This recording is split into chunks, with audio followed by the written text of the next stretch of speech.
Hola amigos y amigas del canal Opositar es Fácil. Hoy continuamos con la clase número 16 de la Constitución Española y continuamos con el título segundo, la corona. Os recuerdo que si os dais de alta en el canal y activáis las notificaciones, me podéis pedir estos apuntes totalmente gratuitos al correo spr.eugenio@gmail.com.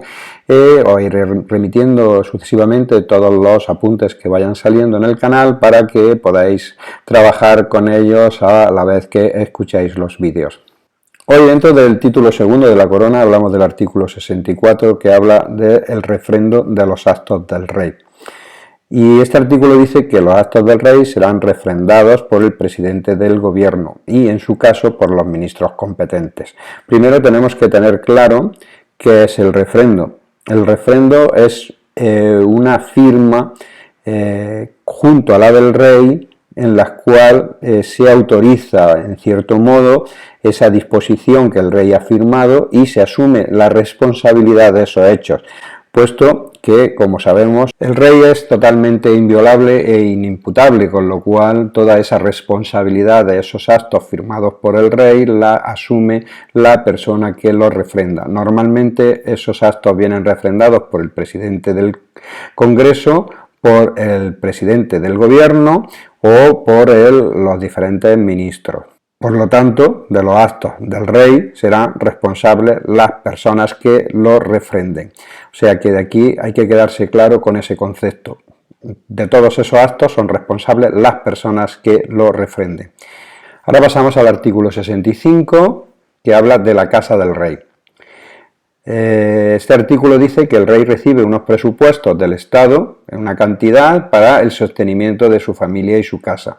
Y aquí hay que tener claro que el rey distribuye libremente la misma. Es el único caso en el que el rey no necesita refrendo. Asimismo, como para nombrar a los miembros de su casa, los civiles y militares que están en la casa del rey, es una decisión totalmente libre del rey, no necesita refrendo. O sea que de aquí debéis de quedaros claro que los actos que no necesitan refrendo del rey son la administración de su casa, el dinero que recibe de los presupuestos del Estado y el nombramiento de sus asesores, tanto civiles como militares. Ahora cambiamos al título tercero de las Cortes Generales y entramos en el capítulo primero que habla de las cámaras.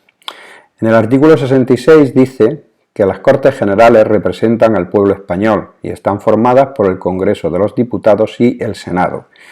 Aquí quedaros con la pregunta de quién forma las Cortes, el Congreso de los Diputados y el Senado, y a quién representan al pueblo español, porque son las preguntas que suelen salir.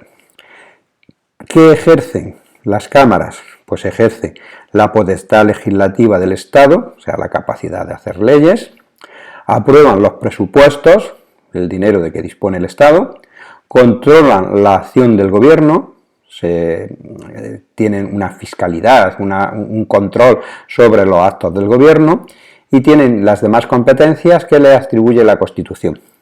¿Vale? Pues estas son las respuestas a esa pregunta. ¿Qué labor ejerce las cámaras en el gobierno de España? Y otro concepto que hay que tener claro, que igual que el rey, las Cortes Generales también son inviolables. Ahora pasamos al artículo 67, que habla sobre el mandato parlamentario. De aquí tener en cuenta el concepto de que nadie puede ser miembro de las dos cámaras simultáneamente, ni puede tener el acta de una asamblea de las comunidades autónomas con la de diputado del Congreso. Los miembros de las Cortes Generales no estarán ligados por mandato imperativo, quiere decir que no están sujetos a disciplina de voto, tienen capacidad de votar lo que consideren. Y las reuniones de parlamentarios que se celebren sin convocatoria reglamentaria no vincularán a las cámaras y no podrán ejercer sus funciones ni ostentar sus privilegios. Quiere decir que cuando las cámaras se reúnen tienen que estar convocadas reglamentariamente. Si se reúnen los parlamentarios y establecen cualquier tipo de acuerdo, ni vinculan a las cámaras ni pueden ostentar los privilegios que obtienen de su condición de diputados o senadores. Seguimos con el capítulo primero de las cámaras y en el artículo 68 vemos la composición de las cámaras. Aquí observamos que el Congreso dice la Constitución, esto hay que tenerlo en cuenta, que se compone de un mínimo de 300 y un máximo de 400 diputados, el Congreso. Entonces, hay que diferenciar lo que dice la Constitución sobre los mínimos y los máximos, que son 300 y 400, y los que actualmente son, que son 350. Eso tenerlo claro. Otro concepto a tener en cuenta es que estos diputados se eligen por sufragio universal, libre, igual, directo y secreto, en los términos que establece la ley. La circunscripción electoral es la provincia. Luego habla de que las poblaciones de Ceuta y Melilla estarán representadas cada una de ellas por un diputado. La ley distribuirá el número total de diputados asignados a una representación mínima inicial a cada circunscripción y distribuyendo los demás en proporción a la población. O sea, esto dice que hay una ley que establece cuántos son los diputados que pueden salir electos por cada circunscripción, o sea, por cada provincia, y luego hay una distribución del resto en base a la población de esas zonas. La elección se verificará en cada circunscripción atendiendo a criterios de representación proporcional. El Congreso es elegido por 4 años. El mandato de los diputados finaliza 4 años después de su elección o el día de disolución de las cámaras. Esta también es otra pregunta recurrente. ¿Cuándo finaliza el mandato de los diputados? ¿Cuándo se finaliza el mandato del Congreso? Pues a los 4 años siempre, o el día de la disolución, que puede ser por varias causas. Las elecciones tendrán lugar entre los 30 a los 60 días siguientes desde la terminación del mandato y el Congreso electo deberá ser convocado dentro de los 25 días siguientes a la celebración de las elecciones. Esas cifras y esas fechas, esos días tenéis que memorizarlos porque son muy recurrentes en las preguntas. Seguimos con las Cortes Generales del título tercero y hablamos del artículo 69, composición de las cámaras. Seguimos en este caso con el Senado, con la otra cámara. El Senado es la Cámara de Representación Territorial. En cada provincia se elegirán a 4 senadores por sufragio universal, libre, igual, directo y secreto, por los votantes de cada uno de ellos en los términos que señala la ley orgánica.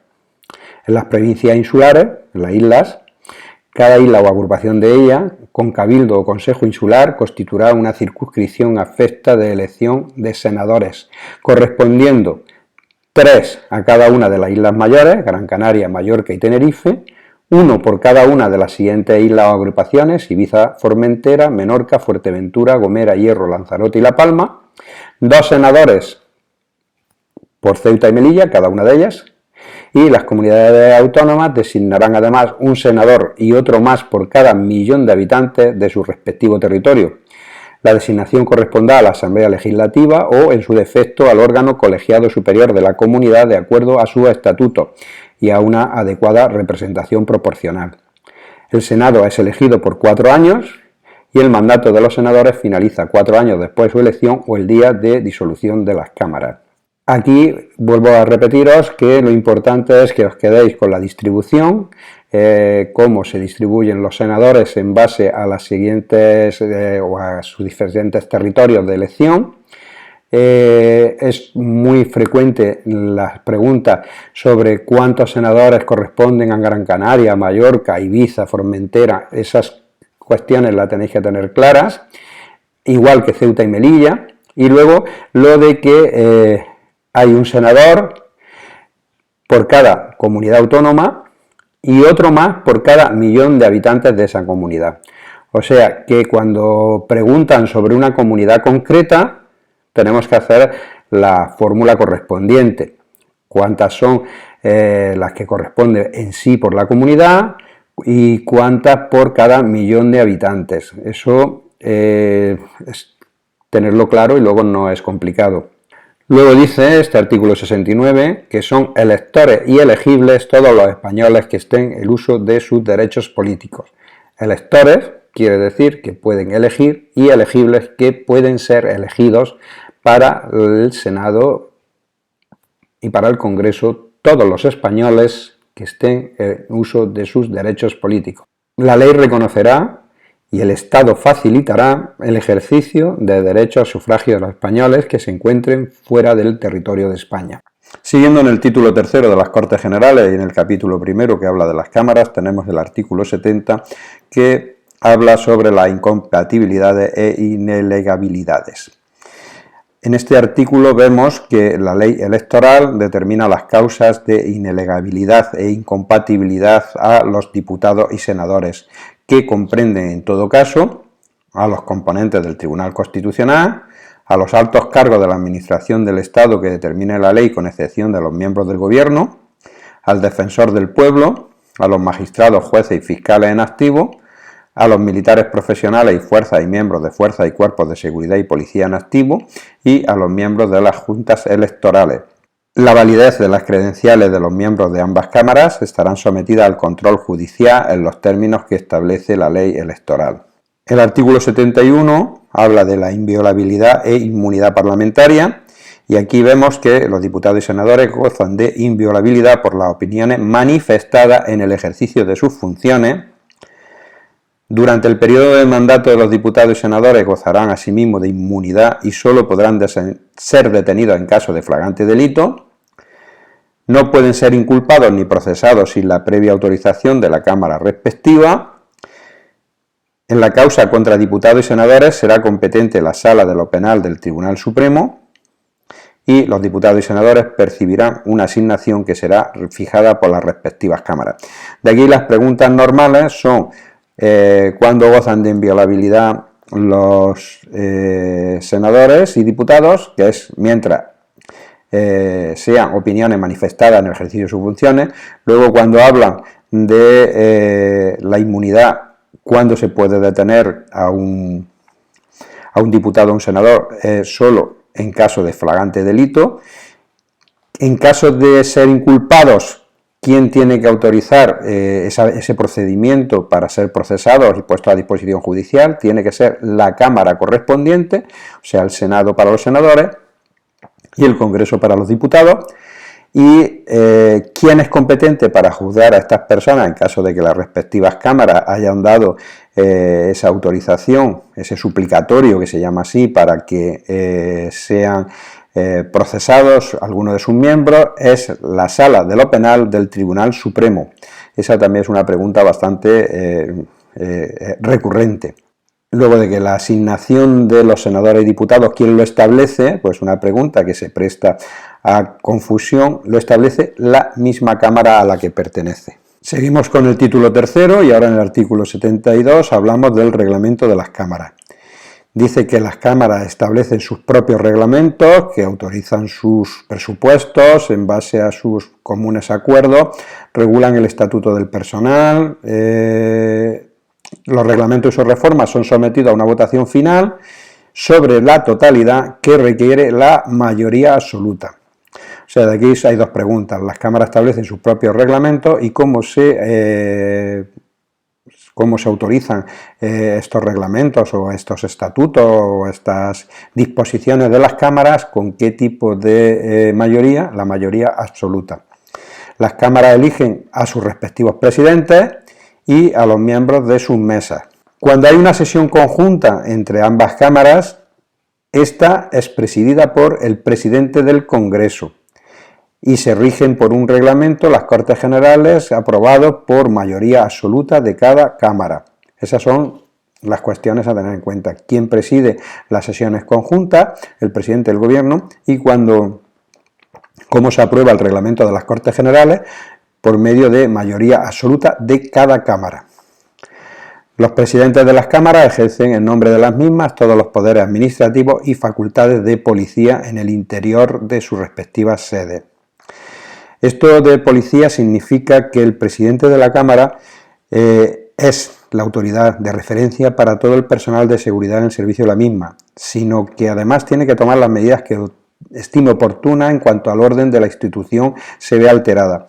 Esta solución es lógica cuando se pretende que la autorregulación, es decir, la autonomía de la propia Cámara para afrontar las incidencias acaecidas en su seno. Nadie tiene competencia para actuar si no es a efectos del presidente de la Cámara.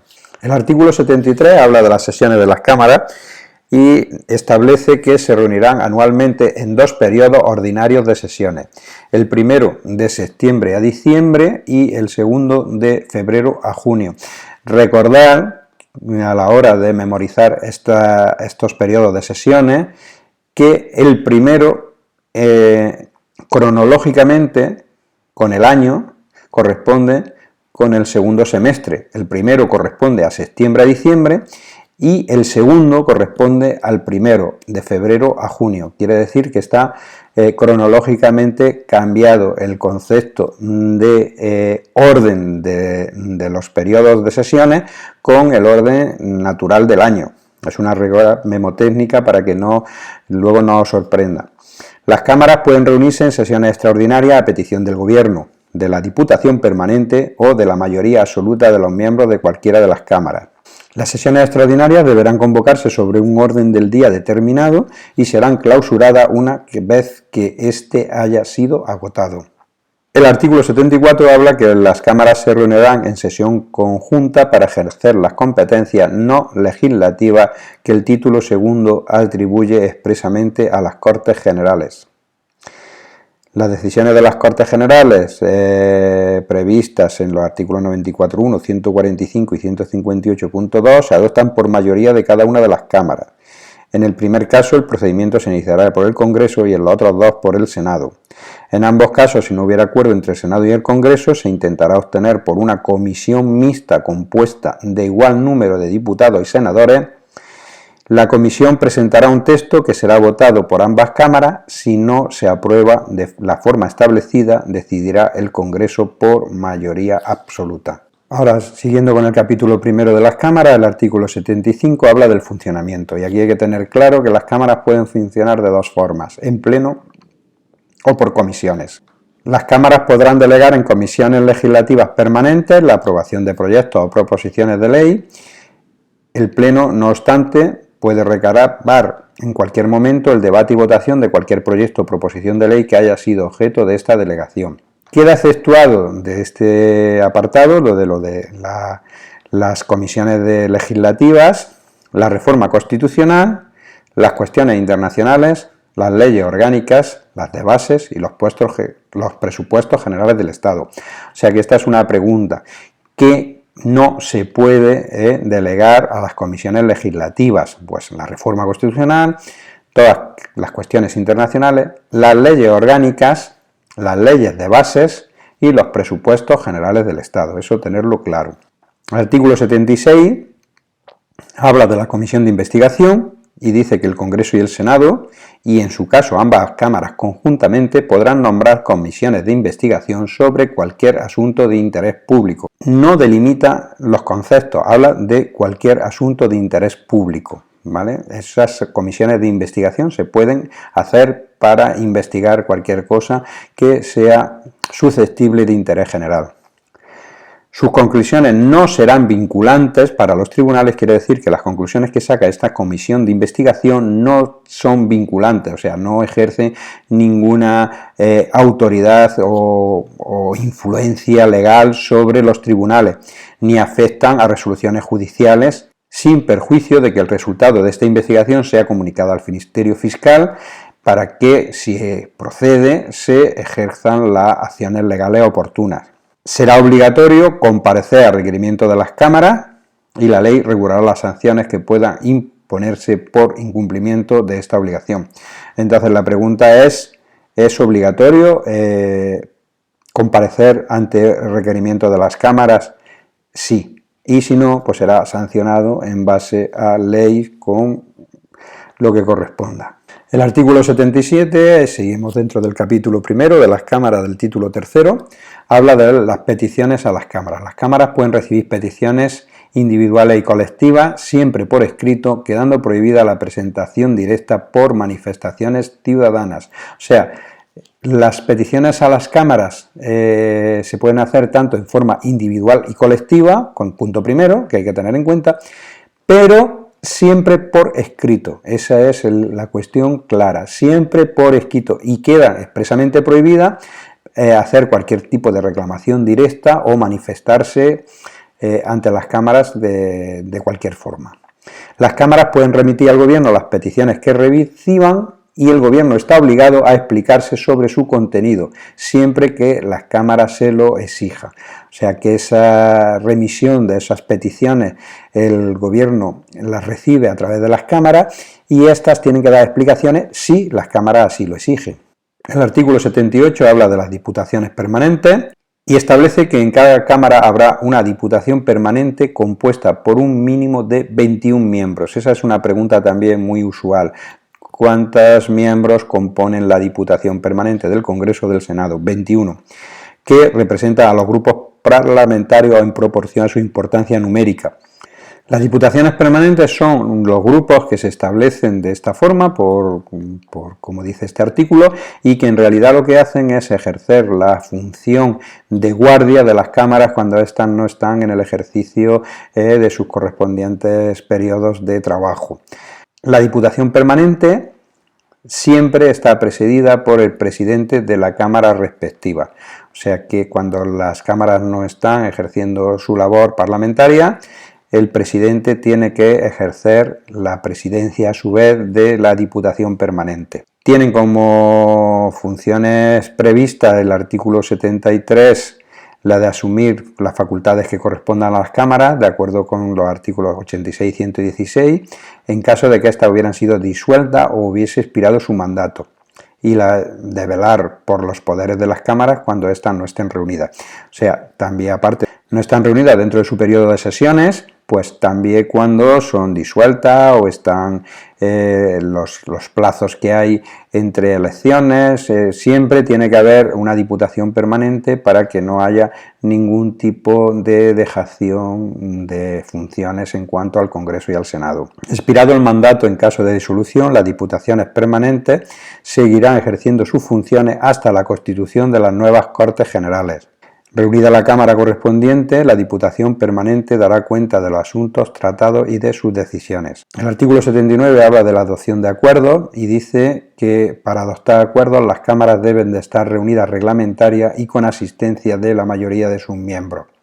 Dichos acuerdos, para ser válidos, deberán ser aprobados por la mayoría de los miembros presentes, sin perjuicio de las mayorías especializadas que establece la Constitución, las leyes orgánicas y las que para elección de personas establezcan los reglamentos de las cámaras. El voto de los senadores y diputados es personal e indelegable.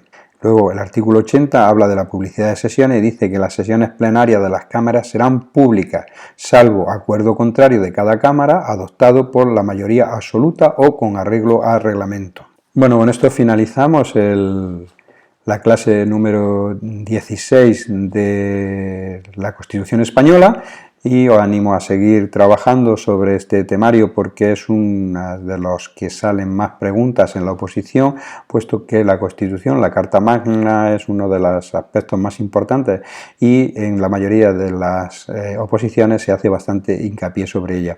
Es un poco complicado, pero así desmenuzándola y entendiéndola es fácil de memorizar, con lo cual son muchos puntos los que podréis obtener si mantenéis una dedicación y un repaso continuado sobre estas clases.